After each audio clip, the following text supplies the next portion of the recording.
खुलुमबाय गिबियावनो रायजो राजा नोंथांमोनखौ आं गोसो गोरबोजों बरायनाय थाहरबाय दा जोंनि स्टुडिय'आव दंफैयो मिस्टार राजु नार्जारी बियो UPPL नि सेक्रेटारि आङो दा जोंनावहाय माखासे कुइसन दङ दा बेखौ सोंनो सानदों आङो सारनिसिम सार नोंथाङा फैगौ इलेक्सनाव बबे पार्टिखौ देरहागोन बायदि मोनदों आं जिहेतु UPPL नि सेक्रेटारि गतिके UPPL हानजायानो सरकार दागोन बे खाथां जाबाय 17 बोसोर BPF नो होबाय आरो जोंनाव बहाय माने BTR आवहायथ' गोदो BTC दा BTR बावथ' नोङो मोननैल' हानजाया सरकार दानो हाखागोन हय UPPL आ दागोन आरो नङाबा BPF आ दागोन जिहेतु रायजो राजाफ्रा BPF खौ 17 बोसोर होबाय 15 बोसोर इलेक्टेड आरो 2 बोसोर नमिनेटेड गासै 17 बोसोर दा रायजोफ्रा सोलायनाय लुबैबाय गतिके जोंहा एबार 30 निफ्रायबो बांसिन सिट लानानै UPPL आ माने BTR आव सरकार दानो थांगासिनो दङ जुदि फैगौ इलेक्सनाव UPPL आ देरहामारोब्ला BTR आव जाबायदि थासारि थारैनो UPPL पार्टिया सोलायहोगोनखौ सारा नुहुरो नामा निश्चय सोलायगोन जेरैबायदि दादागिरि गुन्दागिरि जाख्लनाय नङा होमबा हिंसा दावराव दावसि बेफोरबायदि मोनसे थासारि दंमोन BPF सरकारनि खुंथायाव बे जिनिसा थानाय नङा जेरैबो गोजोन फैगोन जौगानाय फैगोन जाख्लनाय गैयै करापसन फ्रि मोनसे सरकार दागोन आरो समाजाव बयबो बिदा फंबाय अनलायनानै जोङो रायजो जागोन सार BTR जानानै नोंथाङा माबायदि गोजोननाय दं BTR जानानैथ' जोबोद गोजोननाय मोनदों जोंनि बिदा फंबायफ्रा आखायाव हाथियार लानानै हाग्रा बंग्रा माने थानो गोनां जादोंमोन गोबाङानो आर्मि पुलिसजों बुथार जादों सोरबा हमजादों दिनैबो जेलाव दङ नङा होमबा सानफ्रामबो जायफोरनि फिसालाफ्रा फिसाजोफ्रा हाग्रायाव थाहैदों म्यानमार बांलादेश ओरै भुटान बबा हाग्रा बंग्रा लुवार अरजानाय नङा होमबा जिबौ माने सौजानाय गोबां बेबायदि खस्थ' लानानै थाबाय थादों बिसोरनि बिमा बिफाफ्रा सानफ्रामबो दहाय गियोमोन आर्मि पुलिस नुबा बागदावखाङोमोन आंनि फिसालाया मोजाङै दंना गैया फिसाजोआ मोजाङै दंना गैया बेफोरखौ साननो गोनां जायोमोन दिनै BTR सुक्ति जानायनि उनाव गोजोन सान्थि जानायनि उनाव दिनैनि बे 21st सेन्चुरियाव नोङो अस्त्र हमनानै हाग्रायाव थानानै आन्दलन खालामनो समायला बेखौ माने साननानैनो दिनै जोंनि दावहारुफ्रा जोंनि रिभलुसनारिसफ्रा जोंनि जांख्रिथाय लाबोग्राफ्रा बिथांमोना बयबो सानलाय हलाय आरो बर' माहारिनि माने मददजों 27 जानुवारियावहाय BTR सुक्तिखौ खालामदों बियो मोनसे जोबोद गोजोनथाव बाथ्रा दिनै बयबो न'आव फैफिनजोबनो मोनबाय बिमा बिफाजों थाफानो मोनबाय ग्रें ग्रें रायजो जानो मोनबाय सोरबा हाबा जाबायबा गावनि अनजालि बिसिजों फिसाजों नङा होमबा दिनै थानो मोनदों बे जोबोद गोजोननायनि बाथ्रा बियो रंजाथाव बाथ्रा बेनिफ्राय साबसिन जेबो थानो हाया बेखायनो आं जोबोद गोजोननाय मोनदों BTR सुक्ति जानायखौ सार UPPL आ पावाराव फैयोब्ला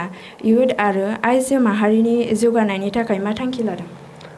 आइजोफोरखौथ' थांनाय 17 बोसोराव बिराद थगायबाय BPF माने हाग्रामा महिलारि दैदेननाय BPF सरकारा सासेबो आइजो MCLA लाबोआखै थांनाय 17 बोसोराव सासे माने BCDC चेयारमेन सासे TCLCC चेयारमेन बानायाखै बेखायनो जोंनाव जोंनि मेनिफेस्ट'आव जों लिरखाबाय एबार जिहेतु BCDC आ थानाय नंला भिलेज काउन्सिलसो जासिगोन भिलेज काउन्सिलाव जोङो 33% 33% आइजोफोरनो जों रिजार्भेसन दोनदों फारसेथिङै साब्रै जोङो MCLA रिजार्भेसन दोनदों सानै नमिनेटेड आरो सानै इलेक्टेड BTR सुक्तिया इमप्लिमेन्ट जाग्रोमोना मोननै सिटआ आइजोफोरनि थाखाय रिजार्भ थागोन आरो मोननैया नमिनेसन 6 जननिफ्राय सानै आइजो फैथारगोन साब्रै आइजोफोर जोंहा थागोन बेजों लोगोसे जोङो मोनसे बड'लेण्ड माने आइजो आयग बड'लेण्ड वुमेन कमिसन मोनसे दागोन दिनै सोरबा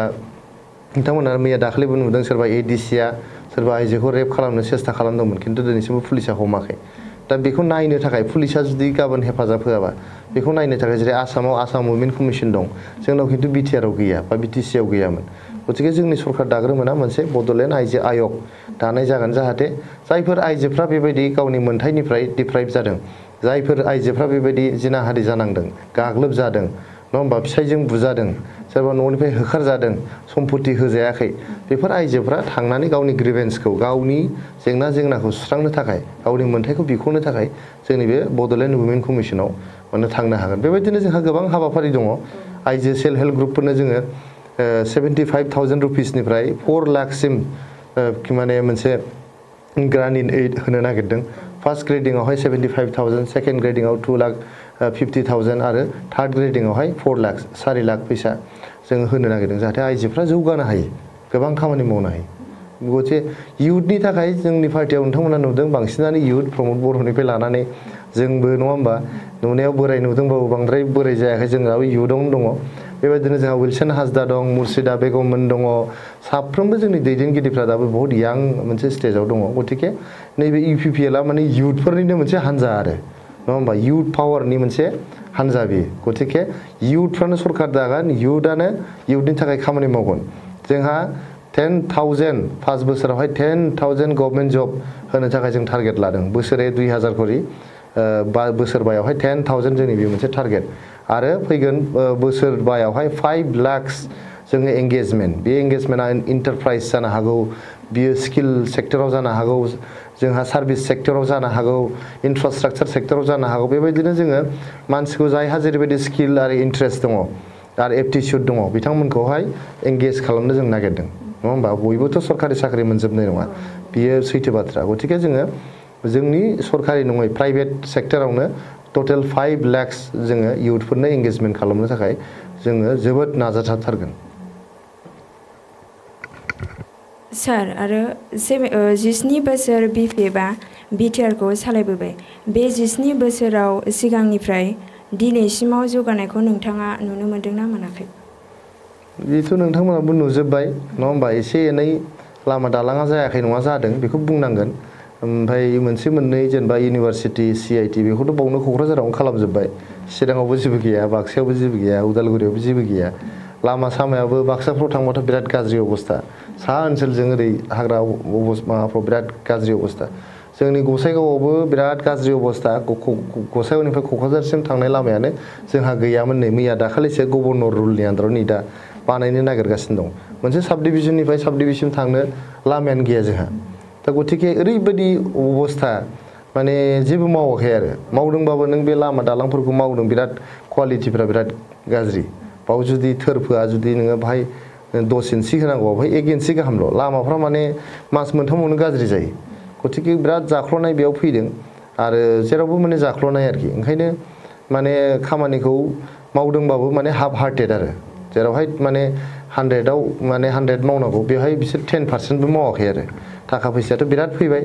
बे फैसा थाखानि खुनु हिसाब गैया जायफोर इएम जिएम जादों बिथांमोना बिराद माने धन सम्पति बानायबाय गारि घरा बायबाय बिथांमोना नुजोब्बाय गावनो बिथां हाग्रामा महिलारिया दिनै गिदिर गिदिर हटेल खुलिदों गिदिर गिदिर हस्पिटाल खुलिदों क'क्राझार चिरां गुवाहाटि जेरावबो हा बायदों बिल्डिं लुदों बे सासे पाब्लिक रिप्रेजेन्टेटिभनि थाखाय बेफोर समाया मोजां नुवा रायजोखौ सेवा खालामनोसो पलिटिक्सआव फैयो मानसिया गावनि धन सम्पति सोरजिनो पलिटिक्सआव फैया आरो बे दादागिरि खालामनाय बेबायदि लुन्थन खालामनाया सानसे सोलिनो आरो रायजोफ्रा सानसे बेखौ सैज' खालामनो बेखायनो बे जोबनांसिगौ आरो दिनै गोदान सरकार फैनानै बे जोबनो थांगासिनो दं एसेयावनो जोब्बाय सार आंनि कुइसना गोजोननाय थाबाय बेयो जोंनि स्टुडिअ'आव माबा नुजाफैनायनि थाखाय सार रोजा रोजा साबायखर थाबाय नोंनिसिम